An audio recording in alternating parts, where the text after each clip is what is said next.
dengan Dies Natalis ke-56 mengambil tema ya UNES Gemilang untuk Indonesia Maju ini ya betul-betul gemilangnya ini bisa diwujudkan secara utuh ya, baik itu prestasi mahasiswanya, prestasi dosennya, dan sehingga secara umum prestasi lembaganya, secara kelembagaan.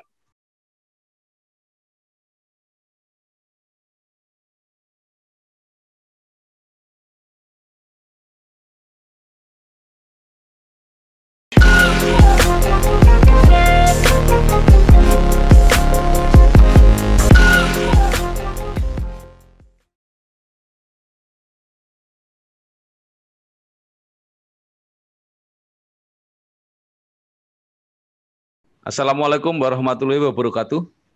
Bersama saya Bambang Sadono di channel Inspirasi untuk Bangsa. Mudah-mudahan kita bisa berdiskusi secara berimbang, jernih, dan arif. Kami sedang mempersiapkan beberapa video untuk ikut mengayubagio Dies Natalis Universitas Negeri Semarang yang ke-56. Saat ini saya sudah bertemu dengan salah seorang alumnus, mungkin dulu waktu kuliah masih namanya IKIP Semarang, yaitu Bapak Dr. Anang Budi Utomo. Saat ini menjadi anggota DPRD Kota Semarang. Apa kabar, Pak? Alhamdulillah, baik. Sibuk terus? Biasa. Pak Anang, apa bisa diceritakan masa-masa kuliah di IKIP Semarang sampai perjalanannya sampai posisi karir saat ini? Silakan, Pak. Ya, jadi saya mulai masuk kuliah. Jadi sebenarnya saya cerita yang mana nih? Karena saya S1-nya di IKIP Semarang, ya. S2-nya di UNES, kemudian S3-nya juga di UNES ini. Nggak apa-apa, silakan aja. Mulai dari awal. Ya, jadi mungkin yang paling mengasihkan dan jadi tantangan dunia baru itu kan waktu S1 ya. Yeah. Banyak ceritanya. Yeah. Jadi dulu saya masuk UNES dulu masih IKIP Semarang. Itu tahun 1988. Ya, jadi saya masuk di jurusan kimia, program studinya pendidikan kimia S1. Jadi tahun 88 saya masuk kuliah, kemudian kebetulan ya di IKIP Semarang itu mulai dari jurusan pendidikan kimia saya menjadi ketua himpunan mahasiswa, ya. Ketua HMJ di tingkat jurusan, ya. Di tingkat jurusan. Kemudian selanjutnya saya juga jadi meningkat menjadi salah satu ketua bidang di Senat Mahasiswa Fakultas, di FPMIPA saat itu. Nah, kemudian di puncaknya saya tahun 91 itu menjadi Ketua Senat Mahasiswa Perguruan Tinggi IKIP Semarang. Kalau sekarang mungkin dikenal dengan Presma itu ya, Presiden Mahasiswa atau Ketua BEM itu. Ya. Jadi sama mungkin dengan teman-teman yang sekarang mahasiswa, saya dulu ya cukup ya jadi macan kampus lah ceritanya. Ya. Nah, termasuk ya kalau mahasiswa kan mesti ya ada demo-demo, saya juga ikut di gubernur di kota, di balai kota, di gubernuran, kemudian juga pernah ikut demo di Jakarta di Kementerian Pendidikan dan Kebudayaan. Ya itu hiruk pikuknya waktu masih mahasiswa S1 saat itu. Nah, kemudian dari situlah mungkin karena saya aktif di lembaga kemahasiswaan, bahkan sampai istilahnya kalau mahasiswa kan puncaknya ya ketua BEM itu ya, Presiden Mahasiswa. Sehingga kita sudah sering berinteraksi, berkecimpung dengan dunia ya kepemimpinan, ya mungkin ya nyerempet-nyerempet ke politik. Akhirnya satu sisi yang saya juga punya cita-cita pengen jadi guru, ngajar jadi dosen, kemudian akhirnya ya nyeleweng sedikit ke dunia politik gitu. Pak Anang, kenapa milih kuliah di IKIP pada waktu itu? Ya, jadi ada apa ya? Ada dua hal saat itu. Yang pertama, kebetulan ibu saya itu seorang guru. Ibu saya guru, kemudian bapak saya itu pegawai Pemda. Walaupun ya rendahan itu tidak jadi pejabat di Pemda. Nah, saat itu memang waktu lulus SMA memang ada dua pilihan saat itu. Ya, otomatis orang tua kan pasti mengarahkan juga. Ya. Jadi karena ibu saya mungkin seorang guru, saya sejak kecil kan sering juga diajak ke sekolah, kemudian melihat guru ngajar, teman-teman ibu juga banyak yang guru. Tapi sisi yang lain, bapak saya di Pemda, sehingga saya saat lulus SMA itu pilihannya saya daftar di IKIP untuk jadi guru dan saya daftar di APDN untuk jadi pegawai di Pemda. Kemudian saya daftar dua-duanya. Saat itu APDN di Serondol. Mungkin dari peserta awal pendaftarnya sekitar 6.000, diseleksi jadi 1.000, seleksi jadi 800, 600, 300 tinggal diambil 150. Nah, kemudian ternyata pas tes terakhir ini, IKIP Semarang itu pengumuman dan bersamaan dengan jadwal pendaftar ulang. Jadi saya diterima di jurusan kimia. Jadi bareng tes akhir di APDN, kemudian ini berbarengan dengan daftar ulang di IKIP Semarang. Nah, waktu itu saya agak galau ini. Nah, kemudian saya suruh milih, ikut arahan Bapak atau Ibu, saya cenderung 51% itu ikut Ibu. Sehingga akhirnya tapi tetap saya coba. Saya ngerjakan dulu tes di APDN Serondol, itu waktunya mulai jam 8 sampai jam 16 sore, istilah jam 12. Nah, kemudian saya tes di situ sampai setengah 12. Setengah 12 saya lari ke Sampangan saat itu, IKIP Semarang masih kampusnya gitu. Saya lari ke IKIP Semarang untuk daftar ulang. Nah, sampai di sana saya daftar ulang, ternyata karena jam 12 kurang sedikit tadi saya izin keluar, saya balik lagi ke APDN itu sudah tidak boleh ikut tes. Padahal itu ada istirahat jam 12 sampai jam 1. Nah, jam 1. Nah, hitungan saya jam 1 saya tak ikut lagi melanjutkan. Tapi ternyata saya sudah didis saat itu. Nah, terus saya akhirnya ya terima kenyataan, oh ya sudahlah mungkin Tuhan menghendaki saya pengen nyoba ini penentunya di sini titiknya saya harus berpisah. Nah, terus nanti ini ada hubungannya dengan kenapa saya sampai terus ke DPRD itu ada hubungannya nanti ini. Ya. Nah, setelah lulus dari IKIP, Pak Anang sempat mengajar nggak? Ya, jadi saya sebelum lulus, jadi saya itu sebenarnya sejak mahasiswa, walaupun saya jadi aktivis, saya itu jiwa saya itu mirip-mirip dengan Pak Bambang Sadono ini. Saya suka jurnalistik dari itu. Jadi saya sering sejak saya SMA sebenarnya.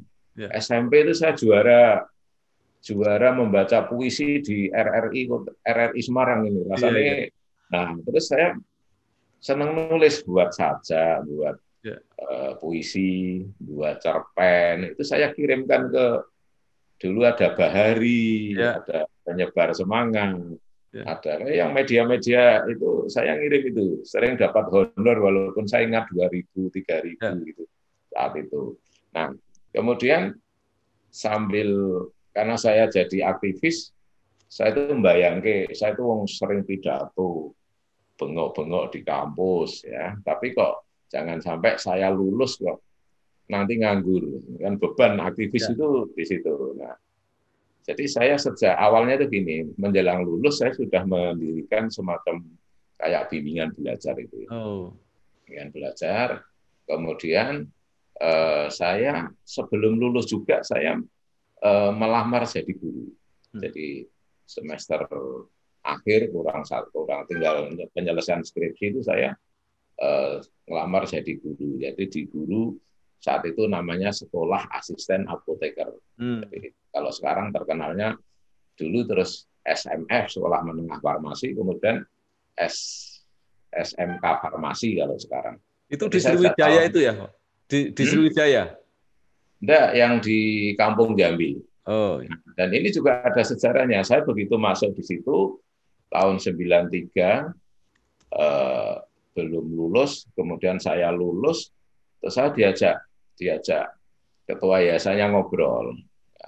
Yayasan ini, SMF ini berdiri sejak tahun 53. Ya. Kok tidak berkembang? Nah, di situ saya diajak mendirikan akademi. Jadi dari sekolah menengah menjadi akademi. Ya. Kalau tidak salah namanya Akademi Analis Farmasi dan Makanan, Akafarma. Itu tahun 98. 96. Jadi saya 93 ngajar di situ, setelah 1 tahun ngobrol-ngobrol, terus mulai 94, 95 itu ngerintis, terus 96 izinnya keluar. Jadi saya ikut membantu pendirian Akademi Analis Farmasi dan Makanan, ya, Akafarma. Kemudian 2 tahun lagi nambah lagi Akademi Farmasi. Jadi saya jadi pengajar dosen itu. Jadi semula berawal dari guru sekolah asisten apoteker, kemudian menjadi dosen, ya karena itu izinnya pun saya yang ngurus. Akademi Analis Farmasi dan Makanan Akafarma. Kemudian 2 tahun kemudian saya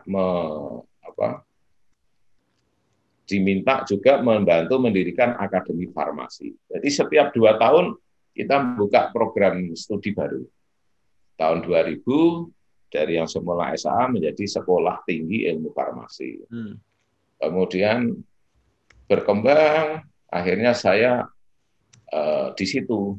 Ya. Setelah jadi sekolah tinggi, saya ngajar di situ. Kemudian saya merasa saat itu saya juga sambil punya usaha, berwirausaha. Jadi saya sempat menjadi direktur CP, ikut pengadaan barang dan jasa di pemerintah juga. Jadi samping saya aktif mengajar, saya juga istilahnya ya kalau istilah ngetrennya ya jadi pengusaha. Nah, kemudian tahun 2004 saat saya merasa cukup, kemudian saya mulai ingat dulu cita-cita Bapak itu. Cita-cita Bapak yang saya pengen menjadi pegawai di Pemda. Nah, di samping terdorong waktu saya jadi aktivis mahasiswa, ya sudah terbiasa kan karena angkatan saya ikut pendidikan kepemimpinan pemuda itu yang di Jakarta sebenarnya kayak Mohaimin Iskandar itu bareng saya itu. Ikut penataran Tarpatnas, ya, kewaspadaan nasional, terus P4 yang 120 jam saat itu, ya kemudian pendidikan strategi dan taktik ini di Mabes Abri saat itu. Nah, sebenarnya teman-teman saya itu ya seperti Anas Urbaningrum, Anies Baswedan itu dulu teman seperjuangan waktu mahasiswa. Karena Anies saat itu jadi ketua BEM-nya, ketua SMPT-nya UGM. Saya di Semarang. Kemudian Ali Maskur Musa itu jadi ketua PMII, jadi kita sudah sering ketemu kalau ada demo pertemuan pemuda mahasiswa. Nah, kemudian dari situ di kampus sudah istilahnya pendirian prodi-prodi, saya tanya yayasan cukup sampai di situ, artinya sudah belum mau mengembangkan lagi saat itu. Nah, akhirnya terus saya juga punya usaha, nah baru saya mencoba terjun ke politik, nyalek saat itu, ya tahun 2004 itu. Saya ingin menebus dosa saya, saya ingin meloloskan harapan bapak saya itu biar saya jadi anggota DPRD itu kan ya seperti bekerja di Pemda itu. Nah, sehingga saya ingin menyempurnakan kebahagiaan untuk orang tua saya. Ibu saya pengen jadi guru, saya jadi guru, saya akhirnya jadi dosen sampai sekarang. Kemudian bapak saya pengen jadi pegawai pemerintah daerah, saya jadi anggota DPRD. Ya alhamdulillah ini periode ketiga. Ya. Jadi pertama kali jadi tahun berapa Pak Anang? Jadi saya tahun 2009. 2009 ya. 2009. Dan saat itu ya periode kedua ya sempat ada teman, saya sempat ditawari jadi staf khusus menteri saat itu juga. Saya pengen, sudahlah saya pengen di Semarang aja. Ya. Jadi waktu ditawari itu sudah jadi anggota DPRD? Sudah. Ya. Kebetulan ketemu di pesawat, ngobrol itu ada salah satu menteri itu, enggak tahu duduknya itu di sebelah saya. Saya itu dapat kursi di ekonomi, tapi mungkin karena penumpang penuh, saya oleh maskapai itu saya dipindah ke eksekutif, jadi kelas eksekutif depan. Nah, kebetulan sebelah saya itu Pak Menteri saat itu, salah satu menteri di kabinet. Terus ngobrol, diberi kartu nama. Monggo nih Mas Anang nanti ke Jakarta mampir gini, saya beri kartu nama, dan ini kartu nama saya biasanya enggak ada nomor HP-nya, ini tak tulis sendiri nanti kontak saya. Saya pengen nanti ngajak ini. Tapi saat itu saya enggak mau lah, enggak apa-apa lah, saya tak di Semarang. Ya betul Pak Anang. Kalau itu kan bisa sewaktu-waktu diberhentikan kalau staf itu. Jadi sustainability-nya lemah itu. Keberlanjutannya. Iya. Nah, bagaimana sekarang sudah jadi anggota DPRD tapi tetap mengajar, kemudian belajar terus sampai doktor, gimana Pak Anang menjalaninya itu? Ya, jadi saya lulus S2 di UNES, S2 itu tahun 2005. Jadi saat saya jadi dosen, pengen ikut terjun di dunia politik, tapi saya pengen masa kualitas diri saya hanya lulusan S1.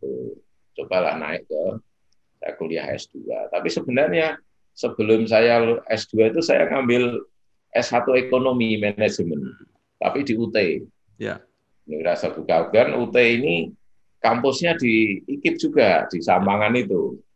Nah, jadi saya sambil kuliah di UT, ya kuliah lagi di S2. Ya. Saat itu karena saya belum jadi anggota Dewan, S2 saya masih dapat beasiswa dari BPPS itu, dari Dikti. Jadi saya Dikti sebenarnya selesai 3 semester, tapi saya olor biar beasiswanya bisa kepakai semua. Nah, saya terus lulus 2005, tapi S1 ekonomi saya lulus tahun 2007 malah. Jadi saya lebih dulu S1, tapi lulusnya S2 di tengah-tengah ini lebih dulu. Ya. Kemudian, karena jadi terus keluar aturan, dosen minimal S2, terus saya ngambil S3. Karena kebetulan istri saya saat itu juga ngambil S3, jadi kita hampir bareng itu.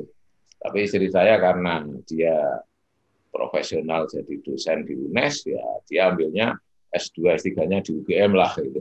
Tapi kalau saya yang penting bisa menambah kualitas diri saya, sehingga saya kalau bicara di masyarakat, bicara dengan jajaran eksekutif di Pemkot itu ya minimal bisa ngimbangi, syukur bisa lebih sedikit lah kan gitu. Jadi saya lulus 2016 saat itu di S3-nya. Pak Anang ini kan berarti S1, S2, S3 dari UNES.